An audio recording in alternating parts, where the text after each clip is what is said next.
ಸಂಗಮಕ್ಕೆ ರಾಹುಲ್ ಗಾಂಧಿ ಆಗಮಿಸಿದ್ದಾರೆ. ಬಸವ ಜಯಂತಿ ಕಾರ್ಯಕ್ರಮದಲ್ಲಿ ರಾಹುಲ್ ಗಾಂಧಿ ಭಾಗಿಯಾಗಿದ್ದಾರೆ. ಬಳಿಕ ದಾಸೋಹ ಭವನದಲ್ಲಿ ಪ್ರಸಾದವನ್ನ ಸೇವನೆ ಮಾಡಲಿದ್ದಾರೆ. ಇಲ್ಲಿ ದರ್ಶನವನ್ನ ಪಡೆದು ವಿಜಯಪುರಕ್ಕೆ ರಾಹುಲ್ ಗಾಂಧಿ ತೆರಳಲಿದ್ದಾರೆ.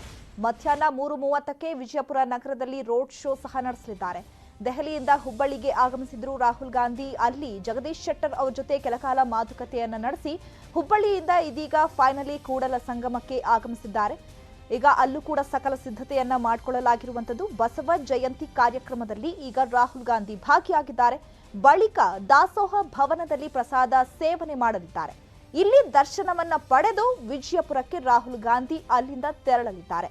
ಮಧ್ಯಾಹ್ನ 3:30ಕ್ಕೆ ವಿಜಯಪುರ ನಗರದಲ್ಲಿ ರೋಡ್ ಶೋ ಸಹ ನಡೆಸಲಿದ್ದಾರೆ. ಕೂಡಲ ಸಂಗಮದಲ್ಲಿ ಪೊಲೀಸರು ಕೂಡ ಬೀಡು ಬಿಟ್ಟಿದ್ದಾರೆ. Z+ ಭದ್ರತೆಯನ್ನ ಕೂಡ ಕೊಟ್ಟಿದ್ದಾರೆ.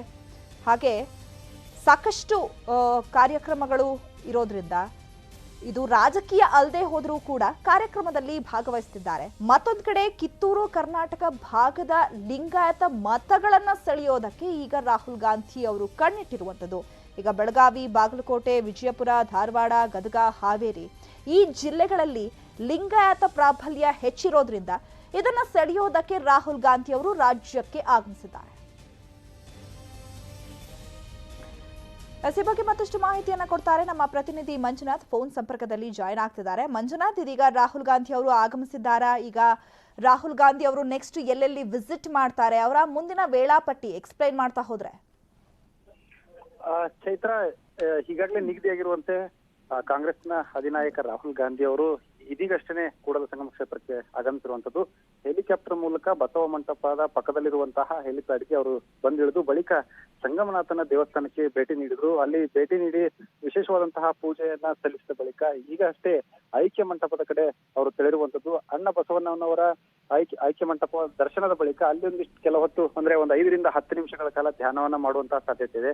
ಅದಾದ ಬಳಿಕ ಏನು ಇಲ್ಲೇ ಕೂಡಲ ಸಂಗಮದ ಆವರಣದಲ್ಲಿರುವಂತಹ ಬಸವ ಮಂಟಪದಲ್ಲಿ ಬಸವ ಜಯಂತಿ ಕಾರ್ಯಕ್ರಮವನ್ನ ಆಯೋಜನೆ ಮಾಡಲಾಗಿದೆ. ಬಸವ ಧರ್ಮಪೀಠ ಹಾಗೂ ವೀರಶೈವ ಲಿಂಗಾಯತ ಯುವ ವೇದಿಕೆಯಿಂದ ಈ ಕಾರ್ಯಕ್ರಮವನ್ನು ಆಯೋಜನೆ ಮಾಡಲಾಗಿದೆ. ಈ ಕಾರ್ಯಕ್ರಮದಲ್ಲಿ ಅವರು ಭಾಗಿಯಾಗಿ ಕೆಲವೊಂದಿಷ್ಟು ಸ್ವಾಮೀಜಿಗಳು ಕೂಡ ಈ ಕಾರ್ಯಕ್ರಮದಲ್ಲಿ ಭಾಗಿಯಾಗಲಿದ್ದಾರೆ. ಅಲ್ಲಿ ಅದಾದ ಬಳಿಕ ದಾಸೋಹ ಭವನದಲ್ಲಿ ಮಧ್ಯಾಹ್ನದ ಪ್ರಸಾದ ಸೇವನೆ ಕಾರ್ಯಕ್ರಮವನ್ನು ಕೂಡ ಈಗಾಗಲೇ ನಿಗದಿಪಡಿಸುವಂತದ್ದು. ಈ ಒಂದು ಕಾರ್ಯಕ್ರಮದಲ್ಲಿ ಬಾಗಲಕೋಟೆ ಜಿಲ್ಲೆ, ವಿಜಯಪುರ ಜಿಲ್ಲೆಯ ಸ್ಥಳೀಯ ನಾಯಕರು ಸೇರಿದಂತೆ ಈಗ ಚುನಾವಣೆಗೆ ಸ್ಪರ್ಧಿಸಿರುವಂತಹ ಅಭ್ಯರ್ಥಿಗಳು ಒಳಗೊಂಡು ರಾಜ್ಯ ನಾಯಕರು ಕೂಡ ರಾಹುಲ್ ಗಾಂಧಿ ಅವರ ಜೊತೆಗೆ ಸಾಮೂಹಿಕ ಭೋಜನವನ್ನ ಅಲ್ಲಿ ಮಾಡುವಂತದ್ದಿದೆ. ಸುಮಾರು 300ಕ್ಕೂ ಹೆಚ್ಚು ಜನರಿಗೆ ಅಲ್ಲಿ ಅವಕಾಶವನ್ನು ಕಲ್ಪಿಸಲಾಗಿದೆ. ಸಾಮಾನ್ಯರಂತೆ ಎಂದಿನಂತೆ ಏನು ಆ ದಾಸೋಹ ಭವನದಲ್ಲಿರುವಂತಹ ಆಹಾರ ಪದಾರ್ಥಗಳನ್ನ ಇಂದು ಕೂಡ ಮಾಡಿರುವಂತದ್ದು. 300ಕ್ಕೂ ಹೆಚ್ಚು ಜನರ ಜೊತೆಗೆ ರಾಹುಲ್ ಗಾಂಧಿ ಅವರು ಒಂದು ಪ್ರಸಾದ ಸೇವನೆ ಕಾರ್ಯಕ್ರಮವನ್ನ ನಡೆಸಲಿಕ್ಕಿದ್ದಾರೆ. ಓಕೆ, ಧನ್ಯವಾದಗಳು ಮಂಜುನಾಥ್ ತಮ್ಮೆಲ್ಲ ಮಾಹಿತಿಗಾಗಿ.